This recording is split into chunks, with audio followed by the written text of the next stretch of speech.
Despacito, despacito también va subiendo el dólar y parece que esto interesa y mucho al gobierno. Vamos a hablar de esto con Esteban Lafuente. ¿Cómo estás, Esteban? Bien, no, todo bien. ¿Todo bien?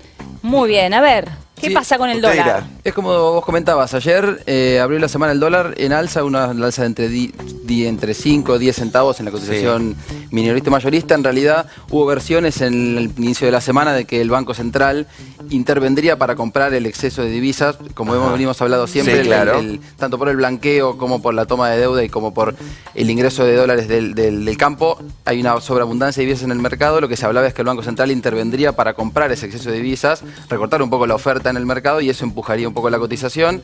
Esas versiones hicieron que la cotización del dólar subiera a mediados de la jornada, cayó un poco, pero igual cerró en 15.70, 15.66 el mayorista, tocó máximo de 15.70 y un poco hay que ver cómo continúa el resto de la semana. Ahora, Esteban, es Vox Populi, el gobierno, tanto el ministro de Hacienda como el presidente del Banco Central, dicen con este dólar nosotros estamos bien, nos manejamos bien, el sistema, el modelo de la administración Macri funciona.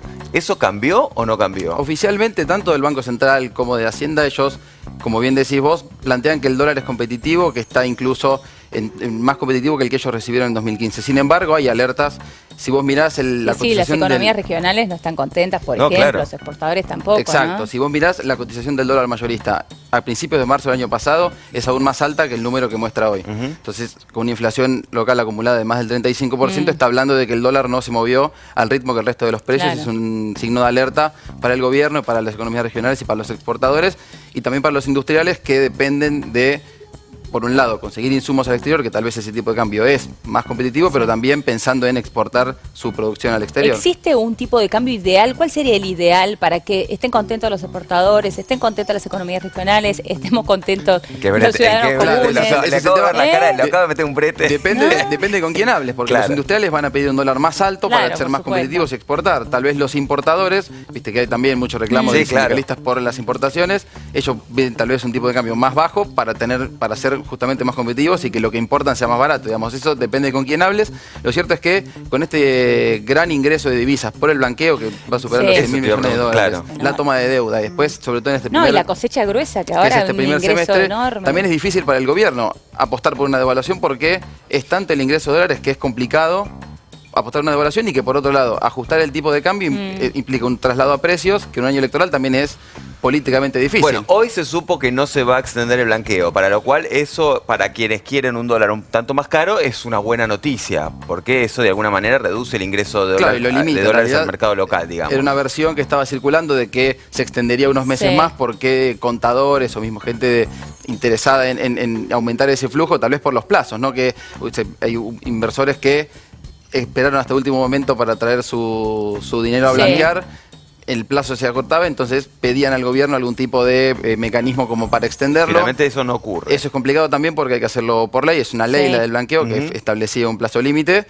Y eso, bueno... Sería un costo muy grande a pagar en este momento. Claro, incluso ahí habría que ver qué posibilidades tenía el gobierno concretas de conseguir esa ley en el Congreso, que se aprobara y demás, o hacerlo por decreto. Lo cierto, quiero decir, esto modifica de alguna manera las expectativas cambiarias. Quiero decir, a partir de ese ingreso de dólares seguramente era más difícil para el gobierno pensar en un dólar un poco más caro de lo que es actualmente. Sí, pero igual ojo, porque los dólares que ingresan por el blanqueo, nosotros hablamos de 110 mil millones o 120 mil millones, esa no es la cantidad de dólares que ingresan. Muchos dólares que se blanquean y que quedan en el exterior. Claro, o en propiedades que se declaran pero no son divisas, pero eso es uno de los componentes más, la toma de deuda, y que uno piensa siempre en la deuda que toma el Estado Nacional, pero también son los casi 3.000 millones de dólares que tomaron las provincias, que también son dólares que ingresan a la economía y que de alguna manera están en la plaza local. Otra cosa que llama la atención es a pesar de que no hay ningún tipo de restricción ahora, y en el gobierno anterior sí existía una restricción para compra de dólares, ahora se está comprando casi más cantidad de dólares por parte del ciudadano común para atesorar que antes. Casi más no. El primer bimestre fue récord en los últimos 15 años, casi 5.000 millones de dólares comprados para atesoramiento, tanto para atesoramiento como para turismo. Fueron alrededor de 4.800 millones de dólares en el bimestre. Y con el dato, esto es el dato oficial del Banco Central, con el dato llamativo de que casi la mitad de esas compras fueron realizadas por ahorristas o por minoristas de operaciones de menos de $10.000. Está hablando de que hay una demanda de que el dólar está barato también.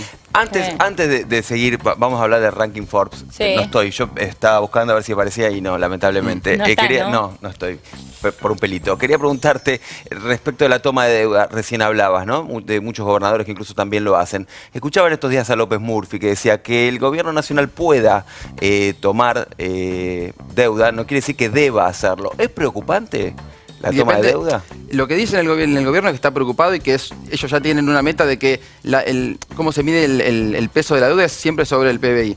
Lo que dicen en el gobierno es que tiene margen porque la Argentina, si se compara con otros países de la región, la participación de la deuda sobre el PBI aún es baja y entonces que tienen ese margen como para ir aumentándolo y que está, ellos lo plantean como controlado. Y también depende para qué se tome deuda, ¿no? Bueno. Si vos tomás deuda para gastos corrientes es preocupante. Si vos tomás deuda para invertir o para obra pública no es tan preocupante. Claro, ahí está como se plantea siempre, con hablamos, son 4.800 millones en un bimestre solo para ahorristas para el exterior o para atesoramiento. Vamos a envidiar ahora un poco a aquellos millonarios que están en... Igual la felicidad no lo es todo, lo dijeron ayer en el Día Internacional de la Felicidad. El dinero. Exactamente, el dinero no es todo.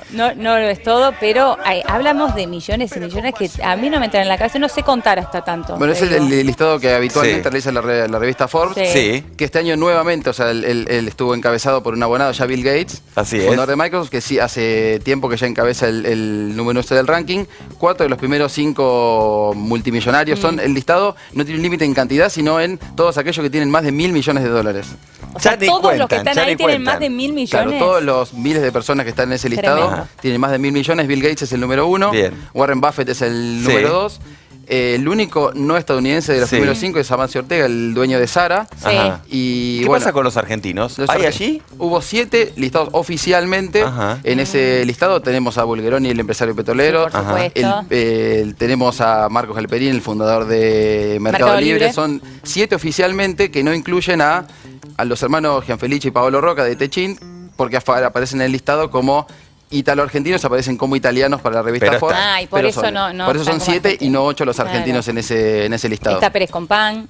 Está Pérez Compán, que está, bueno, como hablamos, Marcos Galperín, Costantini, ahora se me hizo está, bueno, los Roca también, están, la serie son en total 7, que si se evalúa en el resto como en el listado completo, no aparecen en los principales 100. Creo que el primero estaba alrededor del puesto 500, pero bueno, si se analiza la evolución, son crecientes porque, como hablábamos, Galperín, de los fundadores de los unicornios como Mercado Libre, no aparecía en el listado antes, él aparece en el último puesto de los argentinos con $1.000 millones como fortuna personal. Esteban, completísimo. Muchísimas gracias, te esperamos seguramente la semana